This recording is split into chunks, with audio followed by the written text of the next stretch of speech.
여러분, 그리고 오늘 이 자리에는 이태원 참사 유가족 분들께서 함께 해주고 계십니다. 모셔보겠습니다. 이주영님의 아버지이신 이태원 참사 유가족 협의회 이정민 운영위원장님, 그리고 김세리님의 어머니 윤지원님, 이지한님의 어머니 조미은님, 김현수님의 어머니 김화숙님, 이렇게 유가족분들이 함께 해주고 계십니다. 이재명 후보자와 함께 우리 하늘의 별이 된 아이들을 상징하는 진실의 별을 투표지에 부착하도록 하겠습니다.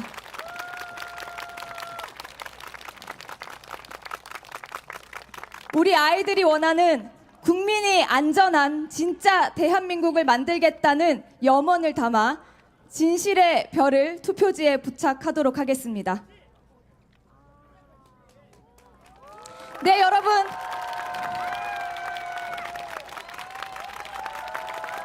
다시는 같은 일이 반복되지 않아야 한다는, 국가의 잘못으로 국민이 다치지 않아야 한다는 그 마음으로 다시 한번 박수 보내주십시오.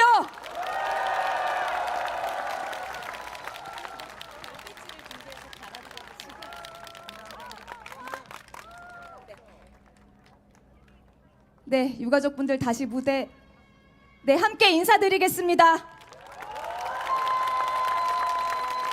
네, 국민이 안전한, 아이들이 안전한 진짜 대한민국 만들겠습니다. 다시 한번 박수 보내주십시오. 네, 유가족분들 함께 해주셔서 감사드립니다. 무대 아래로 모시겠습니다.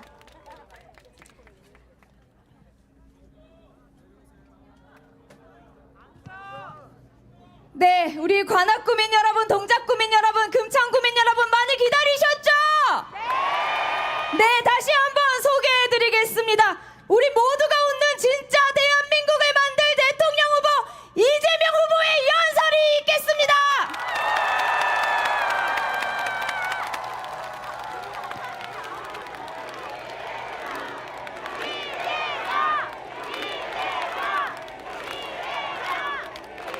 존경하는 관악, 동작, 금천 구민 여러분, 그리고 서울 시민 여러분, 참으로 힘든 시절 아닙니까? 그래도 우리 잘 견뎌내야죠. 견디는 걸 넘어서서 6월 3일부터는 희망 있는 안전하고 평화로운 세상 우리 손으로 꼭 만들면 좋겠습니다. 자신 있죠? 할 수 있죠? 우리가 세상의 주인 아닙니까? 오늘 우리 희생자, 이태원 희생자 여러분 함께 해주셨는데 참으로 마음이 무겁습니다. 국가가 존재하는 이유, 국민의 생명과 안전을 지키고 더 나은 삶을 만들어주는 것, 그게 국가의 책임, 정치의 책임 아닙니까? 국가가 해야 될 가장 중요한 일이 국민의 생명, 안전, 재산을 지키기 위해서 국가 공동체를 잘 지켜내는 일입니다. 외부의 침략으로부터, 질병, 재난으로부터 국민의 생명, 안전을 지켜내는 일, 이걸 우리는 안보라고 부르죠. 안보는 보수당, 이런 소리 많이 들어보죠. 그런데 실제로 그렇습니까? 가장 불안하고 가장 폭력적이고 가장 국가의 안전보장을 해치는 집단이 바로 그들이었습니다. 그래서 그들은 보수 정당이 아니고 보수를 참칭하는 수구, 기득권, 이익 집단에 불과했던 것입니다. 맞습니까, 여러분? 안보라고 하는 거 생각을 한번 해보십시오. 대북관계 외부의 침략 문제만 놓고 보더라도 싸우지 않고 이기는 것이 싸워서 이기는 것보다 100번 낫습니다. 맞습니까, 여러분? 내가 힘을 가지고 있다고 힘 자랑하고 자꾸 자극해서 한번 붙어보자. 그래서 진짜 한판 붙어서 이기면 좋습니까? 결국 이긴다는 것도 수없이 많은 엄청난 파괴, 수없이 많은 인명 손상, 이걸 감내해야 되지 않습니까? 왜 그래야 합니까? 한 명의 목숨이라도 지키고 건물 한 개라도 부서지지 않게, 포탄 한 발이라도 날아오지 않게 하는 거, 그게 진짜 안보 아닙니까? 그리고 더 중요한 게 있습니다, 여러분. 싸우지 않고 이기는 것보다 싸울 필요가 없게 만드는 거, 평화로운 상태를 만드는 거, 이게 가장 완벽한 안보 아닙니까? 그래서 이 국민의힘 소위 보수 정권, 가짜 보수 정권이 안보의 이름으로 강대강 대치 전술을 자꾸 구사하고 북한을 쓸데없이 불필요하게 자극하고 군사 충돌을 유발하고, 심지어 비상계엄 명분을 만들기 위해서 북한을 자극해서 군사 도발을 유도하려 한 이번에 내란 외에 아직 실체가 밝혀지지 않은 외환 유치 혐의, 외환 유치죄, 이런 범죄를 저지르잖아요. 과거에도 선거 때만 되면 북한이 자꾸 남쪽을 자극해가지고 알고 봤더니 남쪽하고 북쪽하고 짜고 했거나, 북쪽에 심지어 군사 도발을 해달라고, 남쪽을 향해서 총격 도발을 해달라고 돈 주려고 하지 않았습니까? 총풍 사건, 북풍 사건 기억나십니까? 희한하게 선거 때만 되면 북한이 남한을 도발을 해요.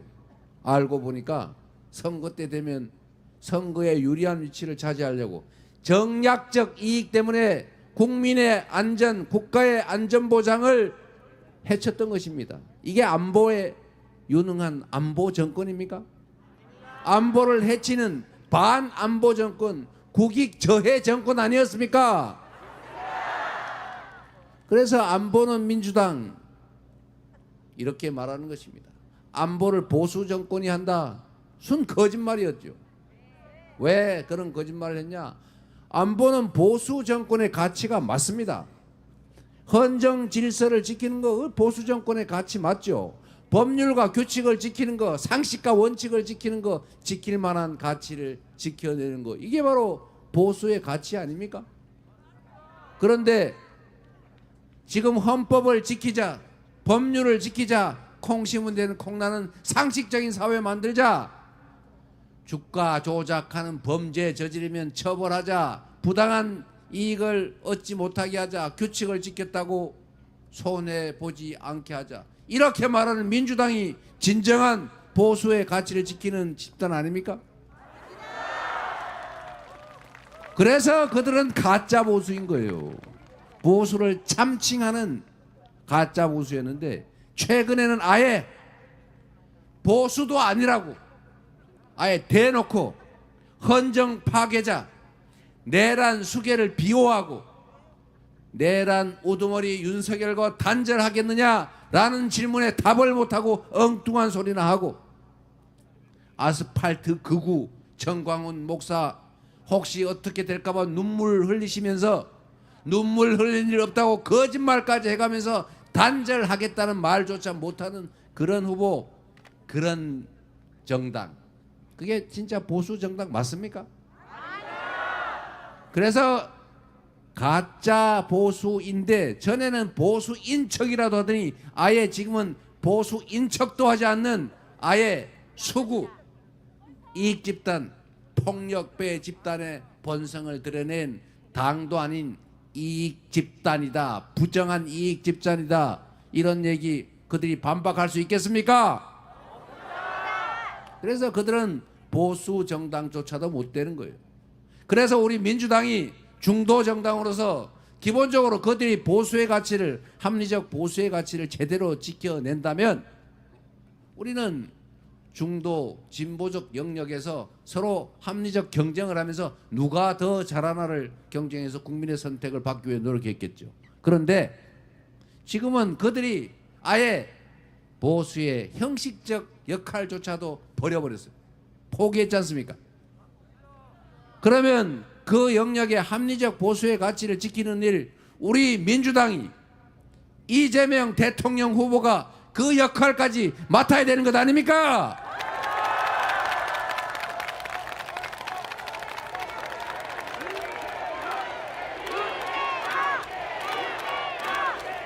보수의 핵심 가치 안보, 이 안보를 내팽개친 그들은 보수 정권, 보수 후보, 보수 정당이 아닙니다.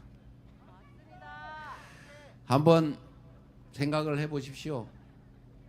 세상에 어떤 보수가 국가 안보를 사적 이익을 위해서, 정치적 이익을 위해서, 선거에 이기기 위해서, 야당을 제거하기 위해서 헌법을 위반하는 비상계엄 선포의 명분을 만들기 위해서 희생을 시킵니까? 그들은 자유민주주의 체제를 말할 자격조차도 없는 집단이다. 맞습니까? 두 번째, 국가가 해야 될 일 중에 또 하나 중요한 일이 있습니다. 바로 우리 공동체 안에 질서를 지키는 것이죠.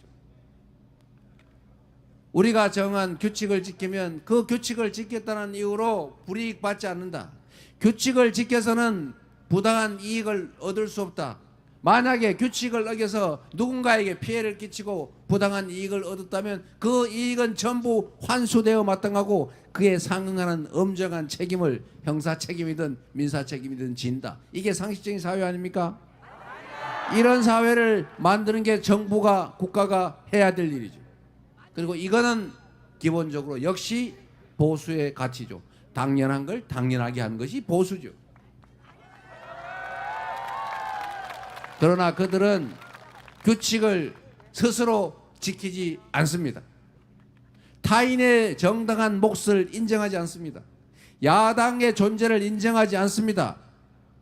아예 야당을 다 절멸시켜버리고 이재명, 정청래, 우리 우원식 이런 사람 잡아다가 군사법원에서 사형 무기징역을 선고해서 죽이거나 영원히 가두거나, 아이고 그것도 귀찮은데 연평도 가는 배에 태워가지고 가다가 폭사시켜서 다 죽여버리자, 이런 계획을 세우고 있던 이 계엄 세력, 반란 세력의 이 계엄을 하려는 이런 행위들, 이게 보수가 할 일입니까? 이건 범죄자, 범죄 집단이 하는 일 아닙니까? 맞습니다. 어떻게 범죄가 보수의 가치가 될 수가 있습니까, 여러분? 이러고도 여전히 이 내란 범죄 행위 때문에 이루어지는 이번 대통령 선거에 후보를 내는 것도 우스운 일이지만, 해서는 안 될 일이지만, 후보를 냈으면 이 보궐선거를 만들게 한 점에 대해서 국민께 사죄드립니다, 큰절하고 사죄해야 되는 거 아닙니까? 맞습니다. 그리고 내란 수계에 대해서 책임을 묻자라고 해야 되는 것 아닙니까? 맞습니다. 최소한 그가 우리에게 소속됐지만 우리는 그를 내쫓았습니다. 그와는 단절되겠습니다. 우리는 헌법을 지키겠습니다. 앞으로는 규칙을 지키는 선량한 시민의 자리를 되찾아서 대통령도 법에 따라서 제대로 하겠습니다, 이렇게 말해야 되는 것 아닙니까? 맞습니다. 그런데 그들의 행태를 보십시오. 김문수 후보는 제가 판단 평가하기로는 아스팔트 극우 정광훈과의 관계 단절도 못하는 극우이고, 내란 수계와 단절도 말할 수 없는 내란 비호 세력이다. 그리고 이제는 사회를 남녀로, 노소로, 장애인과 비장애인으로, 가진 자와 못 가진 자로 나눠서 싸움시키는 게 전업인 이 분열 혐오 세력과 또 연합을 하려고 하고 있어요. 지금 무슨 전직 대통령 총리들하고 연합을 한다고 그러던데, 여러분, 부패하다가 깜빵 간 대통령, 나쁜 짓 하다가 쫓겨난 대통령, 군사 쿠데타 이렇게 가지고 파면된 대통령하고 연합하면 참 국민들이 좋아하겠습니다. 그거를 대체 연합이라고 하는 거예요? 국민을 뭘로 보는 거예요? 국민을 주관 주체적인 판단 능력을 가진 정상적인 사람으로 본다면 결코 그런 짓은 할 수가 없겠죠.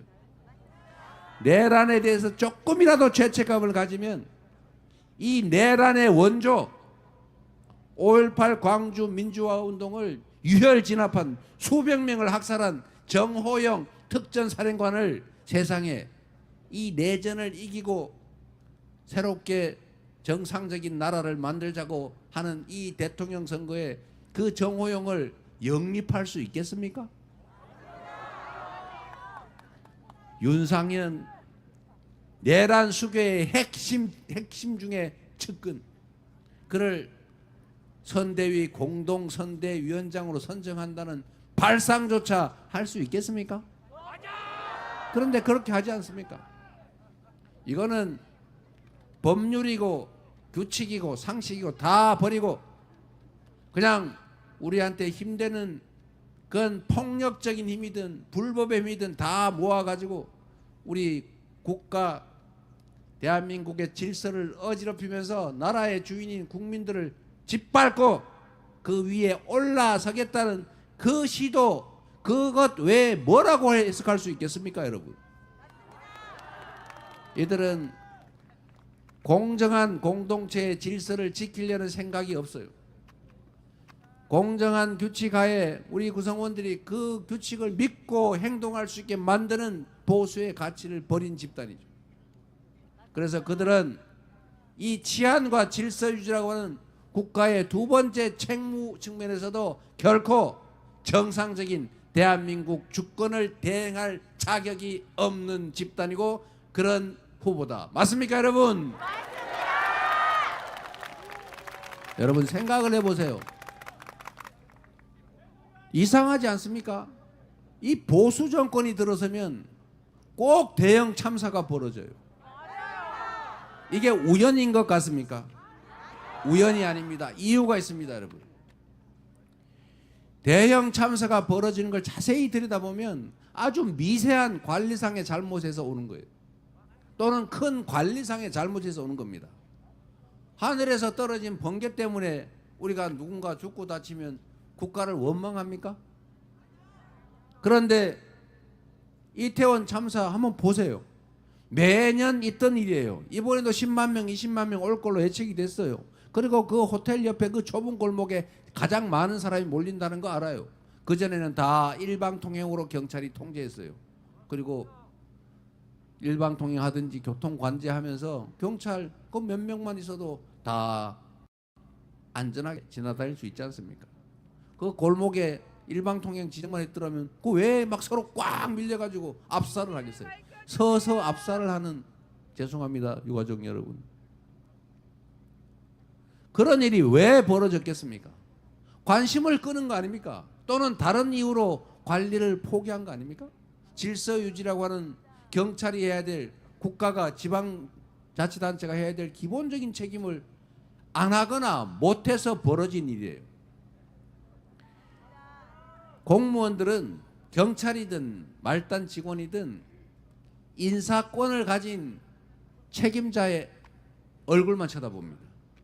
그가 무슨 생각을 하는지, 뭘 하면 승진을 시켜주는지, 뭘 하면 영전을 시켜주는지, 뭘 하면 제재를 당하는지를 끊임없이 관찰하고 그에 따라 행동합니다. 이거는 고위직이든 하위직이든 똑같아요. 그래서 최고 책임자, 자치단체장이든 대통령이든 각 부처의 장관이든 그가 어디에 행정 목적을 두고 있는지, 국정의 목적을 두고 있는지를 공무원들이 파악을 하기 때문에 그 최고 책임자가 국민의 생명과 안전이 중요하다, 앞으로 안전사고 나지 않게 철저히 관리해라 라고 표정만 지어도, 말 한마디만 해도 사고 나지 않게 안전관리를 위해서 최선을 다합니다. 그러면은 당연히 매년 하던 인파가 몰리는 게 예상되는 거기에 혹시 사람들이 꼭 압사 생각을 안 하더라도 혹시 부딪혀서 불편할까봐, 발이라도 거릴까봐 당연히 교통 통제하고 질서 유지하는 거 아닙니까? 그랬더라면 이 사고가 났겠어요? 그냥 내버려 뒀죠. 이유는 알 수 없어요. 오송 지하차도 참사도 그 사고가 왜 났습니까, 여러분? 제방 공사를 하는데 장마가 오면 물이 부를 거 아닙니까? 그러면 제방을 넘치거나 제방이 훼손될 수가 있죠. 기존 제방을 단단한 제방을 헐고 차가 왔다 갔다 했으니까 제방을 임시라도 복구를 해놔야 되잖아요. 그럼 물이 차면 흙으로 해놓으면 쓸려 나가는 거 상식 아닙니까?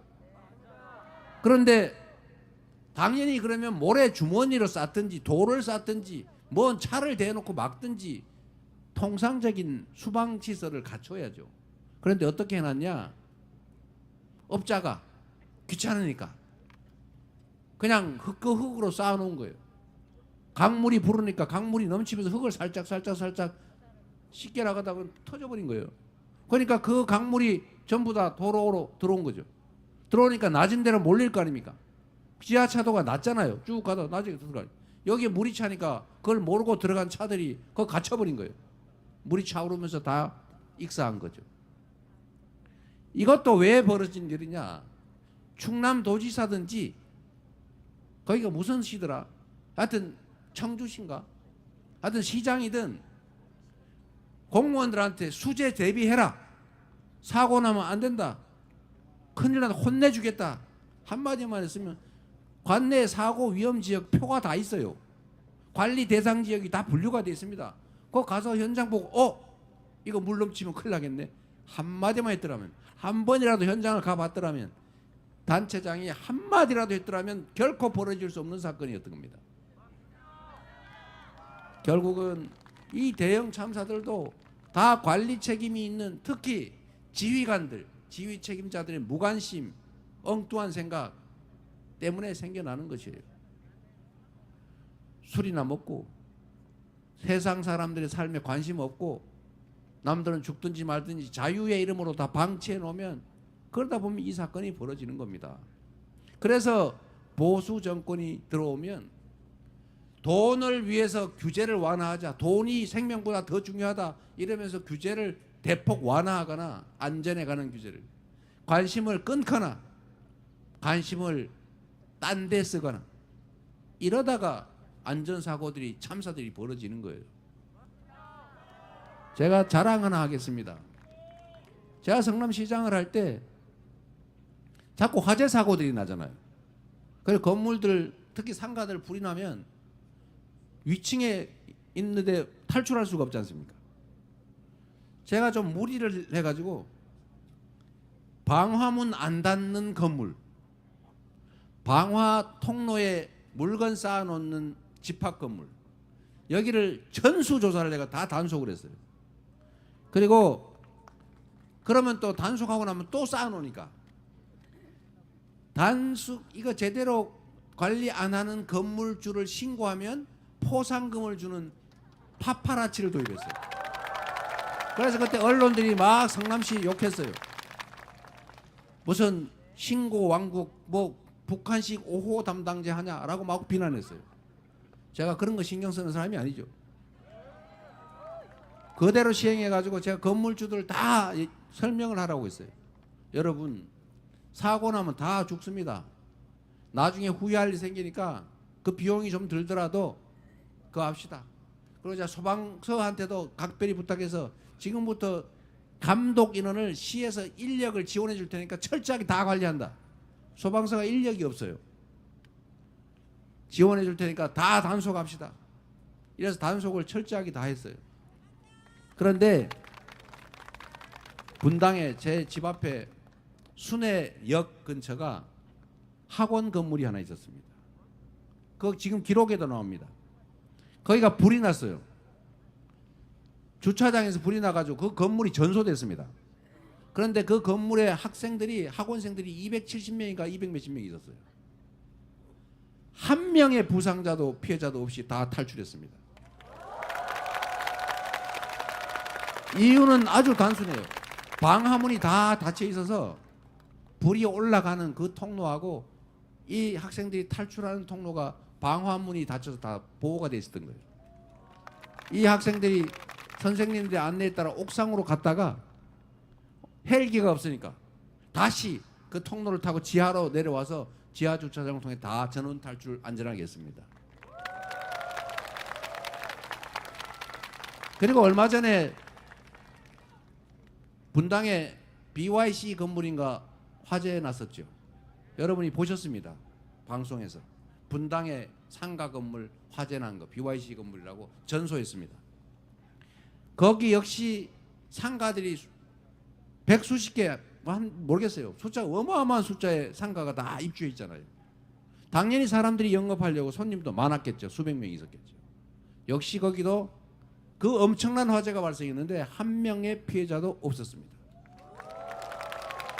저는 물론 이제 제가 퇴임한 한참 후에 벌어진 화재, 첫 번째는 제가 있을 때지만 한참 후에 벌어진 것이지만 그거 역시도 성남시가 방화문 철저히 체크하고 이거 자동 화재 방지 장치 이거 뭐죠? 급수 스프링클러 그거 제가 되는지 안 되는지 다 체크했어요. 고장난 데 많은 거 다 고치겠습니다. 이 최소한의 안전장치를 제가 철저히 다 하게 했죠. 그래서 건물이 전소되는 피해가 나는데도 부상 사망자가 없었다. 제가 안전에 관해서 이거 사실은 행정부서에 가면 안전관리부서를 한직으로 취급합니다. 제일 실력 없가는 미군 사람을 걸러보내요. 그래서 거기는 하루 종일 조는 게 일이에요. 제가 완전히 반대를 했어요. 안전부서, 경무부서, 장애인과, 대중교통과 이런 데 민원 많아서 다 죽을래. 절대 안 하려고 그래요. 자, 그래서 안전, 경무부서 이런 데는 가장 우수한 과장, 팀장 보내고 거기에서 잘하면 가장 우수한 자원들 열심히 하면 거기를 제일 먼저 승진시켜주고 그리고 안전직렬 전문 직원을 별도로 몇 명 뽑고 그래서 거기에 배치하고 언제나 회의할 때 안전부사 제일 격려해주고 당신들은 사고가 날 가능성이 적지만 사고 한번 나면 큰 문제가 된다. 마치 전쟁이 남북 간에 일어날 가능성이 적지 않습니까? 그러나 전쟁이 나면 큰일 나잖아요. 그러니까 전쟁 날 가능성은 없지만 북한의 1년 GDP 국민 총생산액의 2배나 되는 70, 80조 원 되는 국방비 지출하면서 매년 수십만의 그 젊은이들을 징집해가지고 휴전선을 지키고 있잖아요. 엄청난 돈을 들여서 무기체계, 방어체계, 공격체계 유지하지 않습니까? 그런데 이 안보 문제는 가능성이 낮으니까 방치하는 경향이 있어요. 그냥 형식적으로 해요. 옛날에 오늘 제가 마지막 유세라서 옛날에 이런 일이 있었다고 합니다.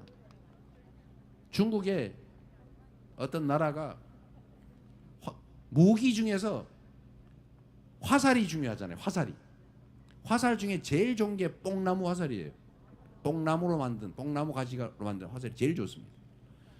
처음에는 뽕나무 화살 만드는 국가 예산을 들여서 인력을 동원해서 뽕나무 화살을 만들어서 보관을 해놨어요. 평화가 계속돼요. 그러니까 관리들이 슬슬 부패해지기 시작했어요. 그냥 형식적으로 관리하죠. 뽕나무 화살 만들려고 예산 주면은 안 만들고 그냥 옛날에 약간 썩어가는 뽕나무를 계속 보관하다가 나중에는 보기 좋으라고 갈대 비슷하게 생긴 굵은 갈대로 만들어가지고 눈에 보이게만 해놓는 거예요. 그러다 계속 평화가 계속되니까 나중에는 이 갈대 만드는 돈도 아까운 거예요. 그래서 나중에는 그냥 장부에만 써놓고 없어요. 막상 정말 백수십 수십 년 만에 전쟁이 벌어졌어요. 급하게 화살을 찾으러 갔더니 텅 비어 있어요. 그래서 망했다는 고사 아닌 고사가 있습니다, 여러분. 안전은 사실은 이렇게 될 가능성이 많기 때문에 책임자가 끊임없이 가서 눈으로 보고 지켜야 돼요. 가끔 가서 한번 보기만 하죠. 절대로 그런 일은 벌어지지 않죠. 그래서 여러분 최고 책임자의 관심 하나, 애정 하나가 수없이 많은 국민들의 생명을 구하기도 하고 망하기도, 나라를 망하기도 하는 것입니다. 그래서 이 안전에 관한 문제도 결국은 국민을 존중하는 국민의 일꾼이냐, 아니면 국민을 대상으로 여기는, 국민이 맡긴 권력을 자기가 마치 실력이 있어서 땄으니까 그건 내 거다, 이렇게 생각하는 사람냐에 따라서 세상은 흥하기도 하고 망하기도 하고, 사람이 살 수도 있고 사람이 집단으로 사망할 수도 있는 거죠. 그래서 선거가 중요하다.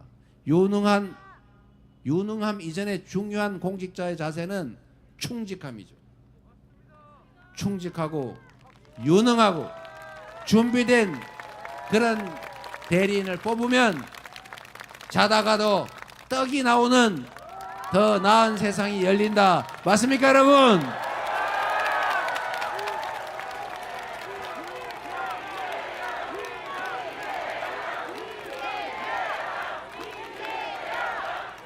제가 자랑하던 걸 마저 하면, 성남시에 제가 취임을 하니까 한 두 해 이렇게 여름이 됐는데 자꾸 무슨 수재로 무슨 수몰, 그러니까 침수 사고가 나는 거예요. 비 오면 자꾸 뭐 잠긴다는 거예요. 물이 넘쳤대요. 들어보니까 좀 이상해요. 제가 뭘 시켰냐면, 안전관리부서 또는 이런 수재 대응 부서들 거기를 전부 불러 모아가지고 제가 이렇게 얘기했어요. 내가 보기에는 똑같은 장소에서 똑같은 침수 사고가 자꾸 나는 것 같다. 이상하다. 그러니까 지금부터 5년치 수재 기록을 전부 찾아가지고 올해 벌어진 수재 위치는 빨간색으로, 작년에 벌어진 건 파란색으로, 그 전에 벌어진 건 노란색으로, 그 전에 벌어진 것은 보라색으로, 그 전에는 무슨 색으로 스티커를 붙여봐라. 큰 성남시 관내도로 갖다 놓고 딱 봤더니 똑같은 데 집중돼 있어요. 답은 뻔하잖아요. 맨날 사고 나는 데가 계속 나고 있는 거예요.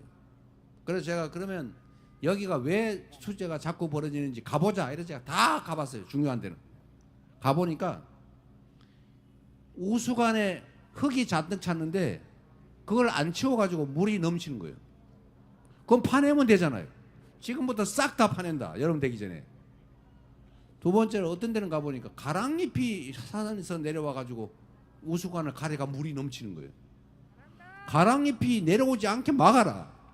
그래서 위쪽에 전부 가랑잎이 못 내려오게 방어 장치를 하고, 어디는 갔더니 하천폭이 좁아서 계속 넘친다는 거예요. 그럼 하천폭을 넓혀야 되지 않냐? 그랬더니 K-16 성남 비행장에 미군이 하류에 있는데 거기가 동의를 안 한다. 넓힐래도 넓힐 수가 없습니다. 안 되는 게 어디냐? 그래서 제가 미군 다 오라 그래서. 왜 안 되냐? 우리가 돈 다 들여서 당신네 그 안에서 다 해결해 줄게. 그 앞에 매년 여름만 되면 K-16 비행장 정문 앞에 물이 차가지고 넘쳐가지고 완전히 호수가 돼요. 당신들도 매년 겪는 이건데 우리가 돈 들여서 빨리 해치울 테니까 빨리 동의서에 사인을 해라. 우리가 돈 다 들여 공사할게. 그래서 제가 180억인가를 들여가지고 초고속으로 동의받고 하수도 아예 그냥 우수기를, 하천기를 새로 거의 만들다시피 해서 뻥 뚫었어요. 그래서 성남시 전역에 수재라는 말이 거의 사라졌습니다. 제가 이 얘기를 왜 하느냐? 최고 책임자의 자세에 따라서 직원들은 뭐든지 할 준비가 돼 있어요. 결국은 최고 책임자 마인드, 애민 정신에 따라서 완전히 다른 세상이 만들어진다.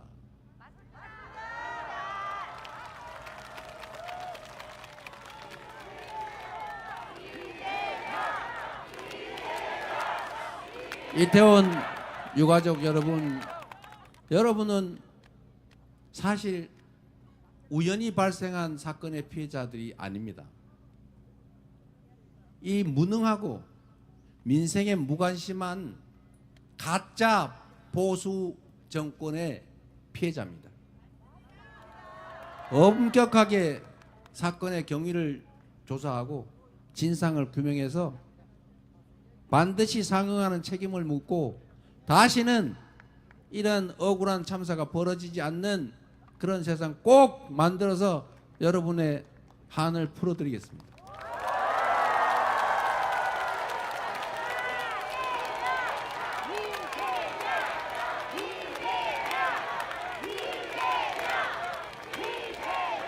국가가 해야 될 너무나 당연한 일입니다. 살아남아야 행복한 삶도 있는 것이지 생존을 보장하지 못하는 생명의 위협을 느끼게 하는 정부가 나라가 나라입니까? 국민의 생명과 안전을 최우선으로 지키는 진정한 안보 정권, 진정한 치안, 질서 잘 지키는 그런 합법적인 정상적인 정부를 꼭 만들도록 하겠습니다. 그리고 세 번째, 이게 중요한데, 안보와 질서 유지 더하기 국민의 더 나은 삶, 민생, 그리고 민생의 핵심인 경제를 살리고 챙기는 게 또 하나의 중요한 정부의 책임 아니겠습니까? 이 바로 직전의 정부는 그런 묘한 사상을 가지고 있더라고요. 자유, 자유, 자유 하는데 가만히 들여다보니까 방치, 방임, 지멋대로 각자 도생 이렇게 말하고 있더라고요. 경제는 저절로 사는 게 아닙니다. 우리 고등학교 교과서 정치 경제 배울 때 나오잖아요. 경제란 3주체가 있다. 가계, 기업, 정부. 생산, 소비, 조정의 주체. 정부는 민간 경제가 과열되면 그 과열을 적절히 제어한다. 각종 재정정책, 조세정책 등등 금융정책 등을 통해서 경기가 나빠지면 재정정책, 금융정책, 조세정책, 규제정책 등을 통해서 경기를 부양한다. 교과서에 이렇게 나오지 않아요? 금융정책, 조세정책 이런 걸로 안 되면 재정 지출을 늘려서라도 돈이 돌게 하고 소득이 너무 나빠지면 소득 지원도 하고 돈이 안 돌면 강제로 돌게라도 하는 게 바로 정부의 재정 경제 정책이죠. 이거 우리가 다 아는 일인데 이 좀 전에 직전 국민의힘 가짜 보수 정권은 이렇게 말했죠. 정부에 돈이 없다. 부자들한테 초대기업의 세금을 깎아줬더니 돈이 없다. 그러니까 허리띠를 졸라매자. 균형재정이라고 들어봤냐? 재정 적자가 나면 안 된다. 들어오는 것만 쓰겠다. 이렇게 되면 어떤 일이 벌어지느냐? 경기가 나빠지면 재정 지출이 줄어들어서 경기가 더 나빠져요. 잠재 성장률이 지금 2%라는데 지금 1분기에 마이너스 0.2% 성장, 즉 0.2% 쪼그라들었다. 한은이 오늘 발표했던 거 보니까 올해 대한민국 경제 성장 예정 경제 성장률 0.8이라고 하더군요. 1% 미만 0%대를 드디어 찍었습니다, 여러분. 이것도 될지 몰라요. 제가 보기엔 더 떨어질 겁니다. 이럴 때 정부가 역할을 당연히 해야지요. 그런데 어디서 들었는지 모르겠는데 자유의 이름으로 균형 수지 얘기는 어디서 들은 것 같은데 그것만 내면서 정부의 역할을 포기해 버렸어요. 그러니 경제가 살 수가 있습니까? 그런데 여러분 재밌는 현상이 하나 생기고 있어요. 경제는 보수당, 이것은 거짓말이죠. 우리 정태호 의원님 정책 전문가 아닙니까? 경제는 민주당, 경제는 민주당. 이게 진짜 맞습니다. 왜냐? 역대 정권을 잘 되돌려 보세요. 여러분, 민주정부가 들어섰을 때 주가가 올랐어요. 보수 정권이, 가짜 보수 정권이 들어섰을 때 주가가 떨어졌습니다. 왜 그러냐? 단순한 이유예요. 이 보수 정권은 일단 부패해요. 규칙을 안 지켜요. 합리적 예측이 안 되게 국정을 해요. 왜냐하면 규칙을 안 지켜야 자기들한테 이익이 있으니까. 그러니까 시장이 불안정해져요. 그리고 부자들 세금 깎아주고, 지금 이 직전 정부처럼 경기가 나쁜데 서민 지원 예산을 더 안 줘요. 그러니까 서민들이 더 살기 어려워요. 경제가 순환이 안 돼요. 부자들 세금을 깎아주면, 부자를 10조 원 깎아주면 그냥 그들의 장부에 사내 유보금이 10조 원에서 20조로 늘어날 뿐이죠. 숫자만 늘어나고 변화는 없어요. 그런데 국민들한테 10조 원을 지원을 하면 국민들은 돈이 없기 때문에 주는 대로 다 써야 돼요. 지금 빚을 내야 될 판이기 때문에. 그러면 돈이 돌겠지요. 경제가 활성화되는 거예요.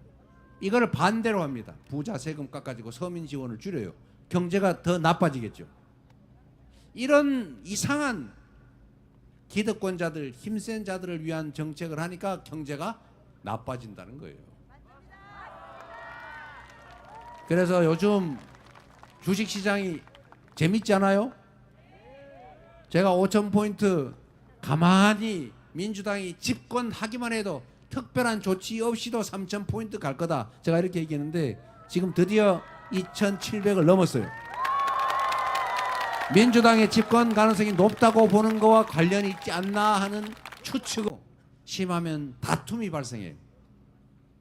이 판에 국민들을 남녀로 나누고, 장애인 비장애인 나누고, 노인과 청년을 나누고, 동서 지역을 나누고, 편을 갈라 싸우게 하면서 한쪽 편을 들어서 정치적 이익을 취하는 이 분열, 이 갈라치기, 이런 정치를 그들이 하고 있어요.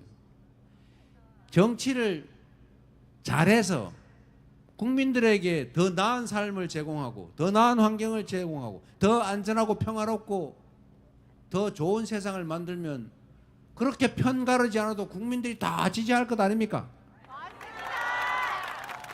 그런데 그렇게 할 자신도 없고 그렇게 할 생각도 없으니 권력을 유지하는 유일한 방법은 편을 가른 다음에 한쪽 편을 먹는 거예요. 이게 그들의 정치 행태입니다. 그래서 그들은 대통령이 되라고 하니까 이 대통령의 의미를 오해를 해가지고, 아니 곡해를 해가지고 대통치자, 왕, 지배자, 이렇게 생각하는 거예요. 그래서 자신들이 편을 주고 편을 먹고 특혜를 주면서 지지 기반으로 만든 사회의 일부를 기반으로 다른 반대쪽을 억압하고 학대하고 불이익 주고, 심지어 그들을 대표하는 세력을 싹 제거해 버리려는 이런 절대로 해서는 안 되는 구태 정치를 하고 있는 겁니다. 이 분열의 정치, 갈등과 증오의 정치, 상대를 인정하지 않고 상대의 몫을 부정하고 내가 100%다 가져버릴래 라는 이 분열 정치의 극단적 형태가 계엄, 쿠데타였던 것입니다, 여러분. 맞습니까?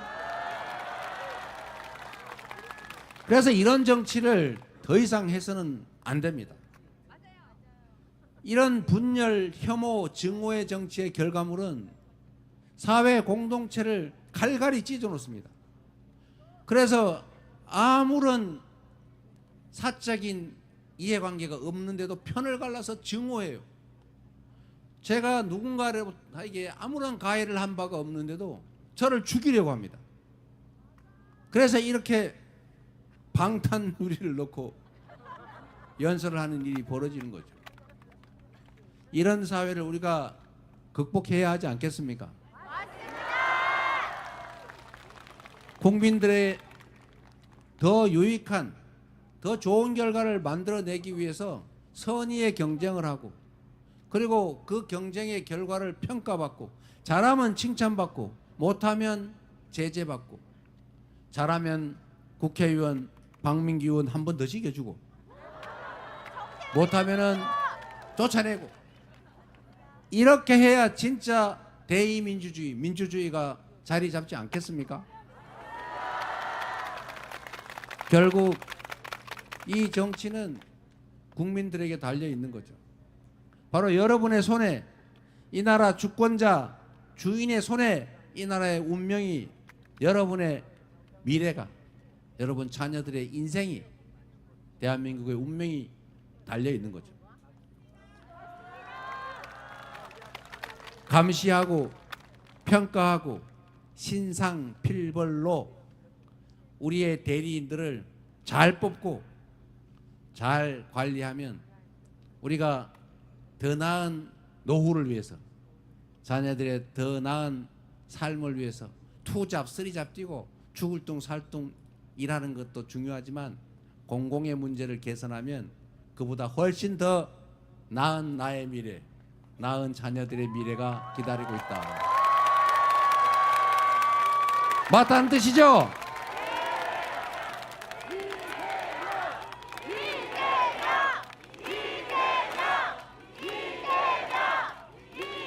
그래서 여러분, 그 기회가 이번 6월 3일입니다.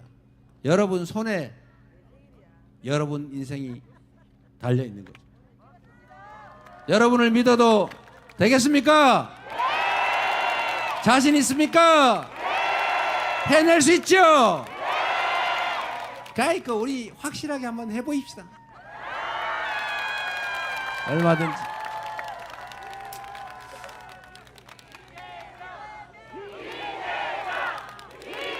그만하고 빨리 돌아가시게 해달라고 난립니다. 네, 여러분, 이 얘기는 꼭 해야 되겠어요. 우리는 이 대한민국 공동체가 위기에 처할 때마다 이 위기를 여러분의 손으로 해결해 왔어요. 언제나 이 대한민국 조선의 위기는 그 부패하고 무능하고 무책임한 기득권자들 때문에 왔지만, 그 위기를 언제나 우리 손으로 이겨내 왔잖아요. 군사 독재 정권도, 이승만 독재도 결국 국민의 손으로 헤쳐내 왔죠. IMF도 우리가 금을 집에 있는 거 다 털어내 놓으면서 국제사회의 신뢰를 받았고, 2016년 겨울에도 맨손으로 촛불을 들고 그 현실의 권력을 단 한 방울의 피도 흘리지 않고, 단 한 건의 폭력 사건도 없이 유리창 한 개 안 깨고 혁명에 성공하지 않았습니까?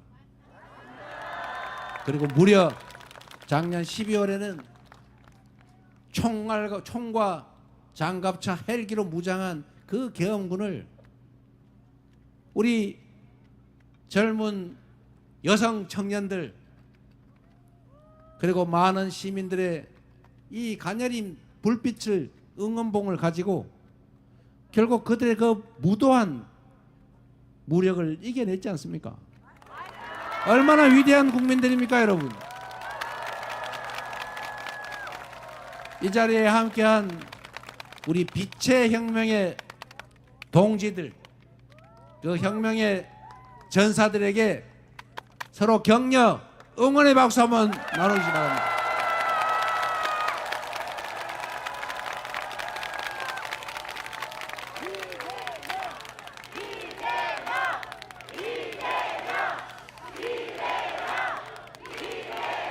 우리가 지금은 잠시 어려운 과정을 마치 암울한 터널을 지나듯이 견뎌내고 있지만, 충직하고 유능한 우리의 대리인들을 잘 선정하고 이 나라의 주인으로서의 책임과 역할을 다하고 투표 꼭 하고, 그래서 우리가 원하는 합리적인 세상, 다시 민주주의와 평화, 안보, 그리고 민생과 경제가 회복되고 지속적으로 성장해서 기회가 넘치고, 이 넘치는 기회 때문에 우리의 청춘 남녀들이 편갈라 싸우지 않아도 되는, 정치인들의 부패한 정치 집단의 그 편가르기, 증오, 혐오 정치를 넘어서서 모두가 함께 희망을 가지고 살아가는 대한민국 공동체 한번 만들어 봐야 되지 않겠습니까?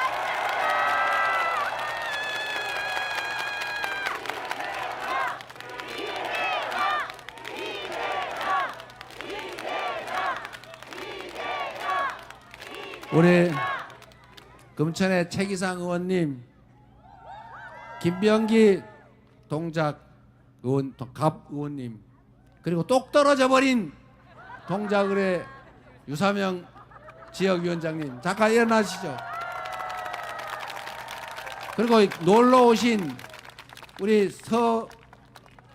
서미화 의원님, 우리 장애인 비례대표 의원이신데 서미화 의원님을 보면서 저를 보지 말고 주인을 보세요. 큰 박수로 격려 부탁드립니다.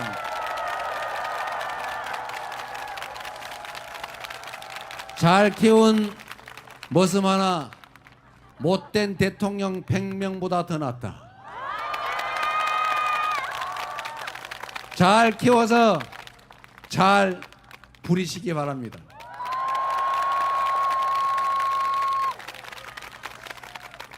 희망을 가집시다. 그리고 포기하지 맙시다.